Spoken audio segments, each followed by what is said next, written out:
ಇನ್ನು ಸಾರಿಗೆ ನೌಕರರ ಅರಣ್ಯ ರೋಧನ, ಸರ್ಕಾರ ಮತ್ತು ಸಾರಿಗೆ ನೌಕರರ ಜಟಾಪಟಿ, ಮುಷ್ಕರ ನಡೆಸಿದ್ರೂ ವೇತನ ಪರಿಷ್ಕರಿಸದ ಸರ್ಕಾರ.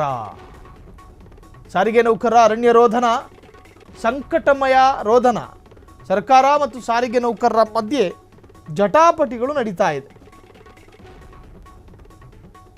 ಮುಷ್ಕರ ನಡೆಸಿದ್ರು ಕೂಡ ವೇತನ ಪರಿಷ್ಕರಿಸದ ಸರ್ಕಾರ, ವೇತನ ಪರಿಷ್ಕರಣೆಯಾಗದೆ ಸಾರಿಗೆ ನೌಕರರು ಕಂಗಾಲಾಗಿದ್ದಾರೆ. ಸಾರಿಗೆ ನೌಕರರ ಬೇಡಿಕೆ ಸಂಬಂಧ ಈಗ ಮತ್ತೊಂದು ಸಭೆಯನ್ನು ಮಾಡಲಾಗ್ತಾ ಇದೆ. ಕಾರ್ಮಿಕ ಇಲಾಖೆ ನೇತೃತ್ವದಲ್ಲಿ ಸಂಧಾನ ಸಭೆ, ಕಾಂಪ್ರಮೈಸ್ ಏನಂತಾರೆ ಅದಕ್ಕೊಂದು ಸಮ್ಮೇಳನ, ಆಡಳಿತ ಮಂಡಳಿ ನೌಕರರ ಸಂಘಟನೆ ಜೊತೆ ಮೀಟಿಂಗು, ಮುಷ್ಕರ ಕೈಬಿಟ್ಟ ನಂತರ ನಡೆಯುತ್ತಿರುವ ಮೊದಲ ಸಭೆ ಇದು. ಈ ಮೊದಲು ನಡೆದಂಥ 2 ಸಭೆಯಲ್ಲಿ ಮೂಡದ ಒಮ್ಮತ ಕುತೂಹಲ ಮೂಡಿಸಿದೆ ಈಗ ನಡೆಯುತ್ತಿರುವಂತಹ ಸಭೆ.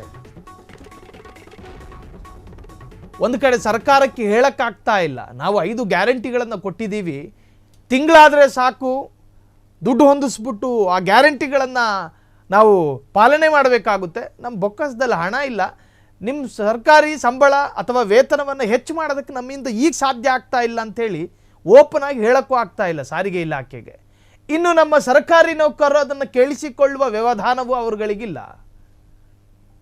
ಕಷ್ಟ ಸುಖ ಅರ್ಥ ಮಾಡ್ಕೊಂಡು ಜೀವನ ಮಾಡೋದಕ್ಕೆ ನೀವು ಸಂಸಾರನ? ನೀವು ಸರ್ಕಾರ, ನಾವು ಸರ್ಕಾರಿ ನೌಕರರು. ನಿಮ್ಮ ಸರ್ಕಾರ ಜನರ ತೆರಿಗೆಯಿಂದ ನಡೆಯುತ್ತೆ, ನಾವು ಜನರ ತೆರಿಗೆಯ ಹಣದಿಂದ ಸಂಬಳವನ್ನು ಪಡೀತಿದ್ದೀವಿ, ಜನರ ಜೊತೆ ಟ್ಯಾಕ್ಸ್ ಕಟ್ಸ್ಕೊತಿದ್ದೀರಾ, ಆದರೂ ಕೂಡ ನೀವು ನಮ್ಮ ಸಂಬಳ ಪರಿಷ್ಕರಣೆ ಅಥವಾ ವೇತನ ಹೆಚ್ಚು ಮಾಡ್ತಾ ಇಲ್ಲ. ಇದಕ್ಕೆ ಕಾರಣ ಏನು?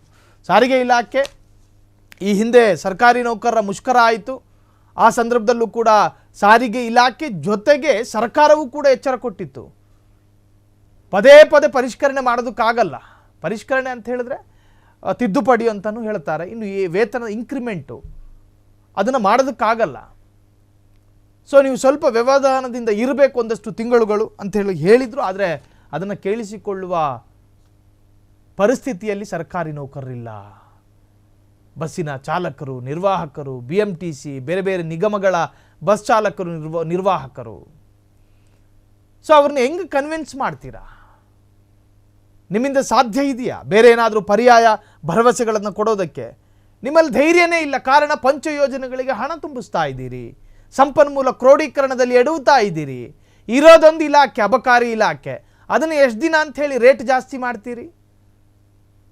ಅದು ಬಿಟ್ಟರೆ ಬೇರೆಲ್ಲೂ ಕೂಡ ಆದಾಯದ ಬಲವಾದ ಮೂಲಗಳಿಲ್ಲ ಸರ್ಕಾರದಲ್ಲಿ. ಹಿಂಗಿದ್ದಾಗ ಸರ್ಕಾರವೂ ಕೂಡ ಇಕ್ಕಟ್ಟಿನ ಪರಿಸ್ಥಿತಿಯಲ್ಲಿ, ಇತ್ತ ಸರ್ಕಾರಿ ನೌಕರರು ಪಾಪ ಇವತ್ತಲ್ಲ ನಾಳೆ ನಮಗೆ ಪರಿಹಾರ ಸಿಗಬಹುದು ಎನ್ನುವಂತಹ ಒಂದು ತರಹದ ಭಂಡ ಭರವಸೆಯಲ್ಲಿ ಕೂತಿದ್ದಾರೆ. ಮುಂದೇನಾಗುತ್ತೋ, ಮತ್ತೆ ಮುಷ್ಕರಕ್ಕೆ ಕರೆ ಕೊಡ್ತಾರೋ ಗೊತ್ತಿಲ್ಲ. ಬಟ್ ಈ ಡೆವಲಪ್ಮೆಂಟ್ ಅಂತೂ ಸರ್ಕಾರವನ್ನು ನಿದ್ದೆಗೆಡಿಸಿದೆ. ಕ್ಷಣ ಕ್ಷಣದ ಸುದ್ದಿಗಳಿಗಾಗಿ ಫ್ರೀಡಂ ಟಿವಿ ಸಬ್ಸ್ಕ್ರೈಬ್ ಮಾಡಿ, ಲೈಕ್ ಮಾಡಿ ಹಾಗೂ ಫಾಲೋ ಮಾಡಿ. ಹೊಸ ಸುದ್ದಿಗಳ ನೋಟಿಫಿಕೇಶನ್ಗಾಗಿ ಬೆಲ್ ಐಕಾನ್ ಮೇಲೆ ಕ್ಲಿಕ್ ಮಾಡಿ.